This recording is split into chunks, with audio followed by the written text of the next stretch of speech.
Walang kapanapanalo si Bongbong Marcos dito sa ginawa niyang ito. Talong-talo. I keep wondering who his political advisors are because walang panalo. Napakalaki ng problema niya ngayon sa ginawa niya sa isang pangulo na pinakamamahal ng Pilipino. Wala, umupo siya hanggang sa bumaba siya hanggang ngayon. The highest trust and approval rating. So, ano bang ginawa niya dito? No? Pagsawatan ng saligang batas, ang soberenya ng Pilipinas. Yan ang ginawa ni Bongbong Marcos. Walang warrant of arrest. Diba? Walang proper na warrant of arrest. At saka, he surrendered a Filipino citizen to a foreign country. Something unforgivable. Huwag nating kakalimutan ang ginawa ni Bongbong Marcos sa isang Pilipino at sa isang Pangulong pinakamamahal at pinaka-trusted, pinakakatiwalaan ng Pilipino.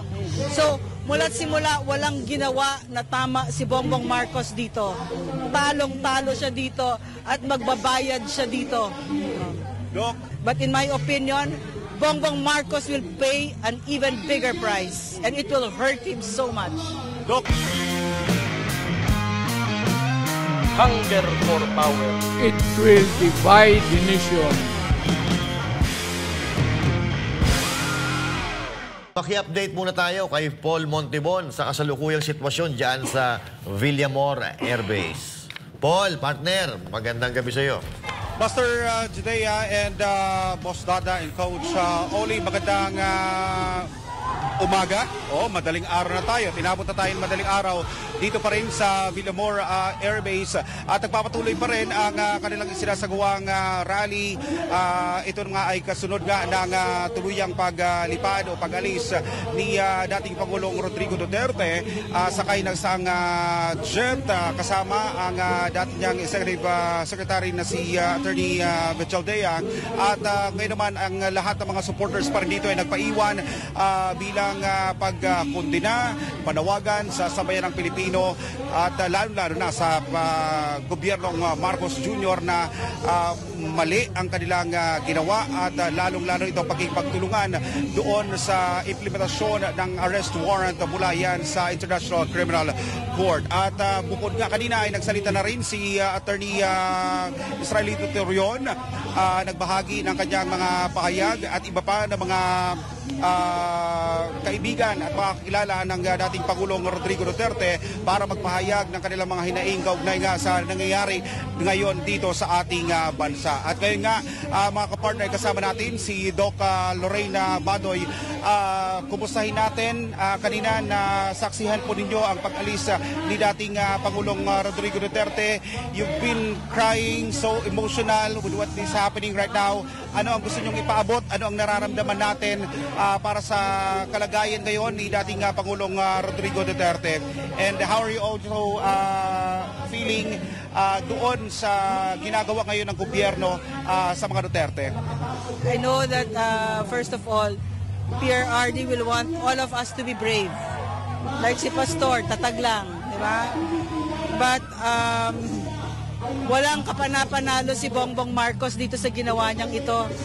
Talong-talo. I keep wondering who his political advisors are because walang panalo. Napakalaki ng problema niya ngayon sa ginawa niya sa isang pangulo na pinakamamahal ng Pilipino. Wala, umupo siya hanggang sa bumaba siya hanggang ngayon. The highest trust and approval rating. So, ano bang ginawa niya dito? No? Pagsawatan ng saligang batas, ang soberenya ng Pilipinas. Yan ang ginawa ni Bongbong Marcos. Walang warrant of arrest. Diba? Walang proper na warrant of arrest. At saka, he surrendered a Filipino citizen to a foreign country. Something unforgivable. Huwag nating kakalimutan ang ginawa ni Bongbong Marcos sa isang Pilipino at sa isang Pangulong pinakamamahal at pinaka-trusted, pinakakatiwalaan ng Pilipino. So, mula't simula, walang ginawa na tama si Bongbong Marcos dito. Talong-talo siya dito at magbabayad siya dito.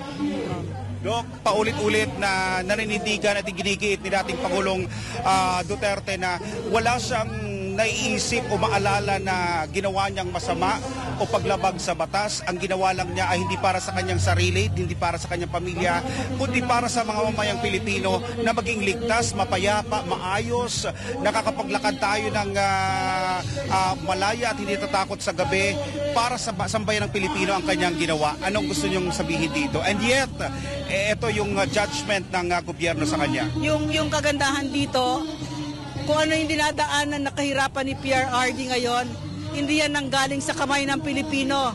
Nanggaling yan sa isang malupit at marahas na presidente na kahalin tulad ng ama niya, na pasista, diktador, walang respeto sa batas ng Pilipinas, sa saligang batas.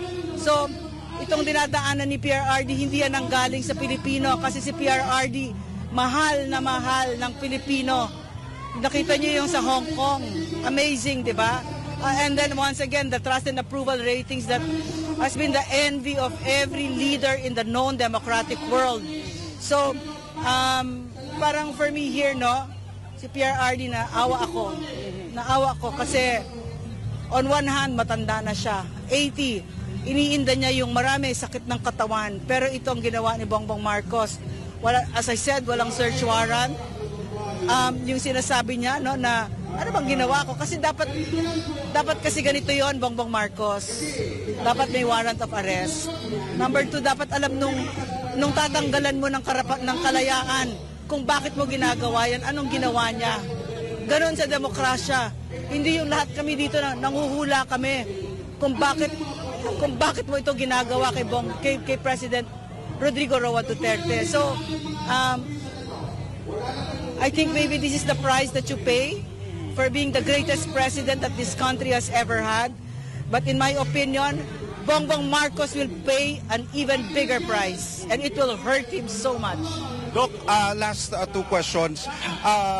This year, kasama na yung dating yung nakaraang taon, sinasabi na ang gobyerno ay hindi makikipagtulungan sa ICC. Kahit ano pang iutos ng ICC, hindi makikipagtulungan.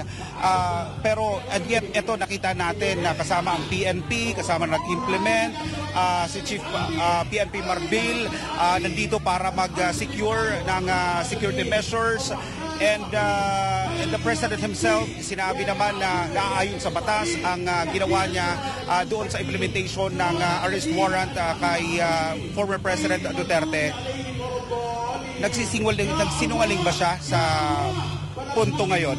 I think yung mga pananaw ni President Bongbong Marcos na yan, is a very clear manifestation of his mental status. Because sinong Pilipino ang magsasabi na ano yung sinabi niya? Yung inaano lang yung batas? Sumusunod lang ba tayo? Sumusunod lang ang Pilipino sa batas ng dayuhan. Saan ka nakakita na President ng Pilipinas yan ang sasabihin? Diba? So, ako nakikita ko, ganyan pala ang kondisyon ng pag-iisip niya. Kasi dapat nagpapa-hair follicle drug test siya. Diba? So, meron kasi tayong nabalitaan na may namatay, no, sa Amerika. No? At mukhang enmesh dito, mukhang kasama dito si Lisa Marcos. No? So, are they covering up for it? Is this what you're doing now? To cover it up? Diba? So, ang hirap kasi sa administrasyon na ito, puro tago. Diba? Lahat mula sa pagkuha kay PRRD, hindi natin alam for how many hours kung ano nangyayari sa kanya. Diba? So, gusto ko lang basahin kasi yung sinabi ng ating Vice President. Napakaganda ng pahayag ng Vice President. Pahayag niya, March 11. Kung Pilipino ka, hindi ka kailanman, Bongbong Marcos, susunod sa mga dayuhan sa loob ng sarili mong bayan. We are not Filipinos for nothing. So ngayon, itong president na ito, he bowed before a foreign entity at sinorender niya ang isang mamamayan ng Pilipinas. Yan ang ginawa ni Bongbong Marcos na walang kahit na sinong presidente gagawin yan. Sabi nila, kung nagawa ito kay former President Duterte, paano pa yung mga ordinaryo na mga Pilipino na pwede rin pala isubo na lang sa utos ng mga dayuhan? What do you think? Oh yes. Yan ang maliwanag na message dito. Yan ang mensahe dito. Kung kaya namin gawin ito sa pinaka-powerful na public figure, pinaka-beloved, kahit sino Pilipino gagawin namin ito. At in fact, ginagawa na nila ito. Marami ako nakausap dito, yung pang-aabuso. SMNI means mismo, dinaanan namin ang pagmamalabis at yung bigat ng kamay ni Bongbong Marcos at ni Martin Romualdez. So, lalo pa yung KOJC siege, nakita natin yon. Ito nakikita natin ngayon, nakita na namin yan. Yung isang warrant of arrest, biro mo, ilang pulis yan. May kalasag pa, fully armed.